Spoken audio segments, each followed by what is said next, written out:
Ibalik na natin yung ating Facebook account within 48 hours. Hi guys! Welcome back to my YouTube channel and I'm Sarah Jane Semic. And kung napanood niyo yung intro, yes, nabalik na po yung ating account.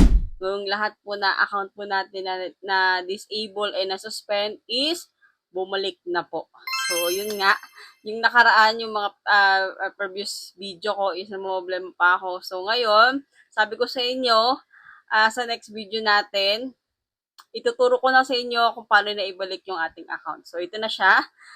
Naibalik na natin yung ating Facebook account within 48 hours lang. So, kung ano yung mga ginawa ko doon, paano ko naibalik ng mabilis yung ating Facebook account, and kung interesado kang malaman kung paano, so, tuturo ko sa inyo step by step. So, hanggang dulo, tapusin nyo itong video na ito para malaman nyo nga kung paano ko na-recover yung aking Facebook account within 48 hours lang. And kung bago pa lang sa ating channel, huwag mo kalimutang mag-like and subscribe and click mo yung bell para updated ka na nga sa mga video ni-upload natin. And simulan natin agad pagkatapos ng aking intro.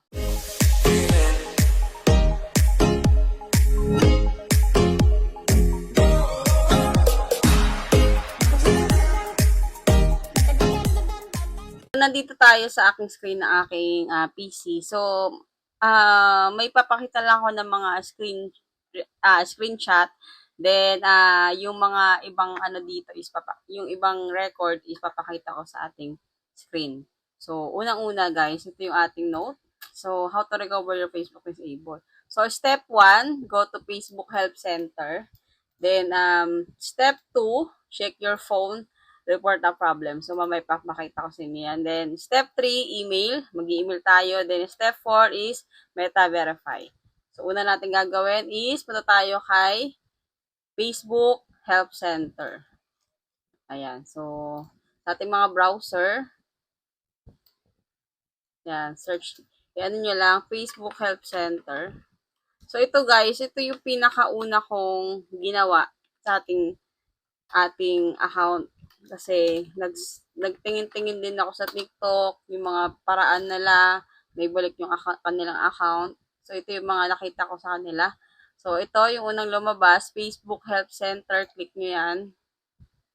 Ayan. Mo lang yan. Tapos, click mo tong Login Recovery and Security. Yan. Then, sa baba, ito, what was this helpful? So, inunom mo lang yan. Then, the solution doesn't work. Then, select. Ayan. So, dito ka maglalagay ng gusto mong sabihin kay Meta.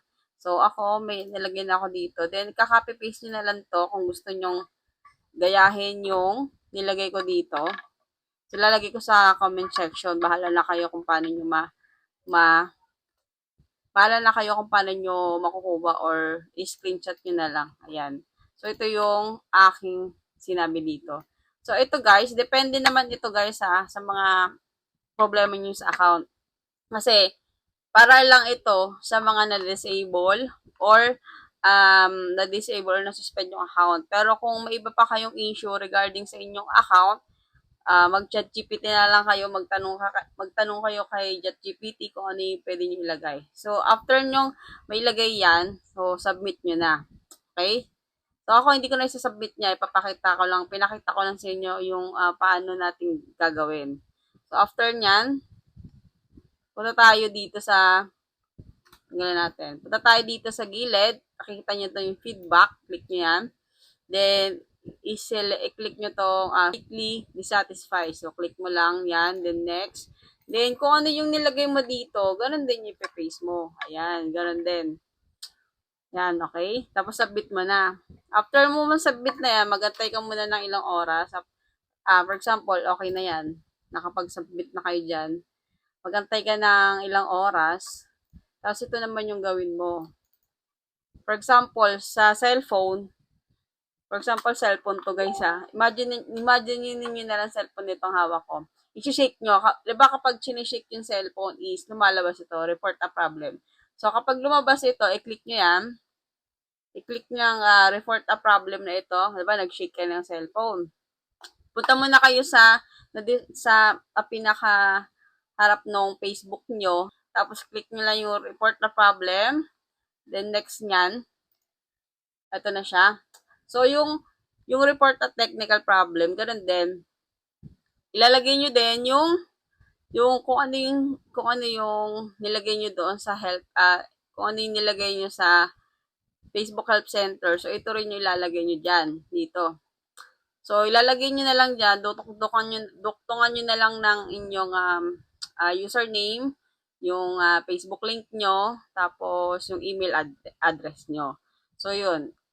Ilagay nyo na yun dyan. Tapos, kung maaari, kung depende nga sa kung ano yung naging issue ng Facebook mo. So, yun. Tapos, pwede ka ring mag-add ng screenshot dito. Kunyari, a screenshot ng valid ID mo. Pwede yon. Valid ID mo, ilalagay mo rin dito. Kasi, naglagay rin ako dito, nag-attach din ako ng valid ID ko para ano nga, ma-confirm ni Meta na akin talaga yung mga account na yun na disable. So, yun, pwede kayo maglagay noon. Tapos, after nyan, ito na ilalabas, thanks for letting us know. So, mag-aantay lang kayo ng ilang oras nyan. After kayo makapag-submit nyan, okay na, ano na tayo, step 3 na tayo, mag-email na kayo kay Meta. Mag-email na kayo kay Meta.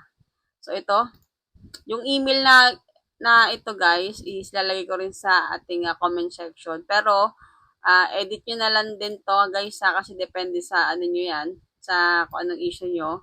So ilalagay ko yung ano lang to, sample message. So edit nyo na lang. Tapos i-message nyo si security.facebookemail.com. So ilalagay ko yung mga email na dapat kung saan kayo mag-email sa comment section din. So, lahat ng ilalagay ko na information sa comment section and sa description ko ilalagay. So, bahala na kayong ako kung paano yung makukuha, screenshot nyo or i-copy-paste nyo, bahala kayo, basta importante makuha nyo to yung mga email na to kung saan kayo mag-email. So, ganon. Hanggang step 3 tayo. Step 1, Facebook Help Center. Then step 2, check your phone, report the problem. Then step 3, yung mag-email ka nga dito sa ating mga meta.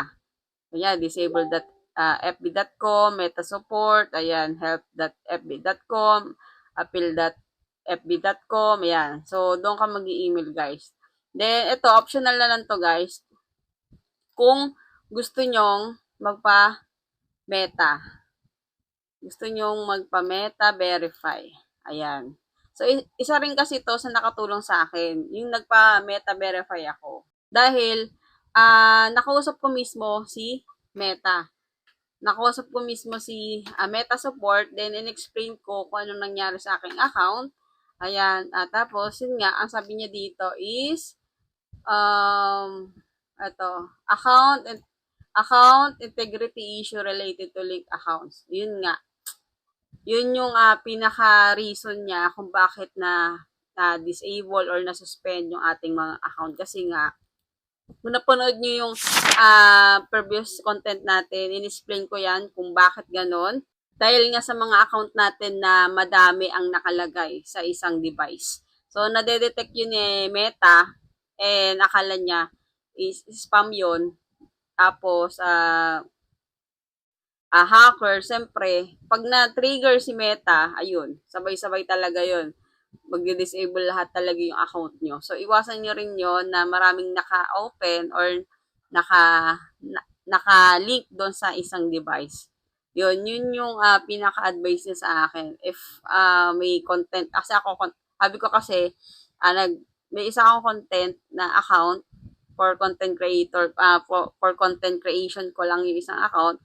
Pero kasi, naka-profile yun, hindi siya naka-page. So, ang sabi niya, dapat daw is naka-page yun. Yun. Dapat yung aking isang account is naka-page. Kaya, nadedetect ni Meta na baka iba yung may-ari nun. So, ayun. Posible na matrigger siya at ma-disable. Niya yung sinabi niya sa akin. So, yun lang. Then, magantay lang kayo, mag-wait lang kayo. Tapos, ako kasi 48 hours lang talaga eh. Kung anong oras ako na-disable and na-suspend, noong 20, ganong araw din, ganong time din, bumalik yung aking account.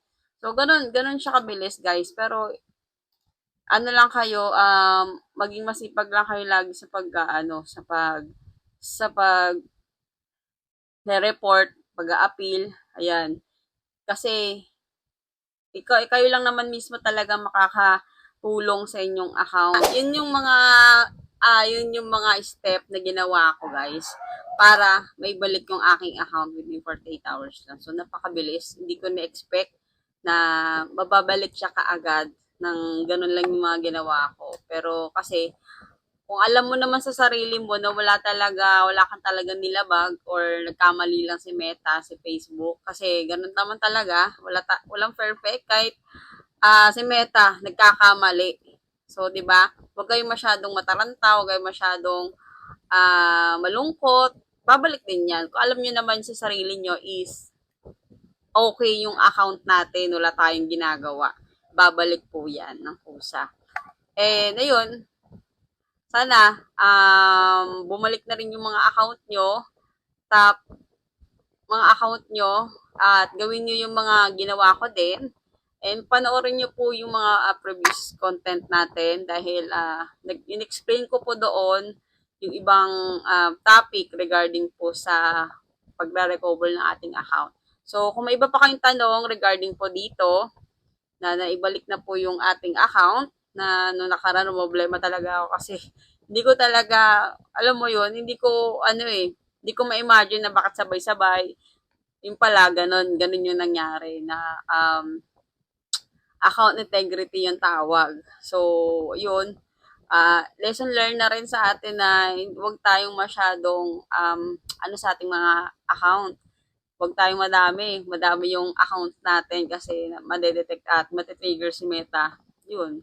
Then, marami naman din na galto rin katulad ko na nangyari sa kanila yon. Pero, yun nga, maingat lang tayo sa ating account. At open nyo lahat ng mga security device sa inyong account para sure talaga na hindi tayo madi-disable or mare-restrict or anything man. Kasi, importante yung account natin, guys. Lalo na ako sa aking pagko-content is importante po talaga kasi doon ako kumukuha ng source ko, source of income. Lalo ng 2 days akong wala akong ginagawa, wala akong, ano mo yun, 2 days akong litong-lito kung paano kong gagawin. So, ayun, thanks God na ibalik naman agad ni Facebook kasi wala naman talaga. Okay naman yung Facebook ko at ako naman talaga, sa akin talaga yung mga account na yun. So, ayun, mag-comment ka sa ating comment section kung may iba pa kayong tanong and kung ano yung mga problema pa ng inyong account. So, try natin sagutin yan. Then, sa next tutorial natin, topic ko naman, kasi muntik na ako hindi ko masabi kung scam yun muntik na. Sa ko talaga na gusto ko maibalik agad na nagbayad ako, pero sa next video ko na ikukwento sa inyo kung ano yun. Okay? So, kung bago pa lang sa akin channel, huwag mo kalimutang mag-like and subscribe. And click mo yung bell para updated ka lang sa mga video na upload natin. And, see you next video. Bye!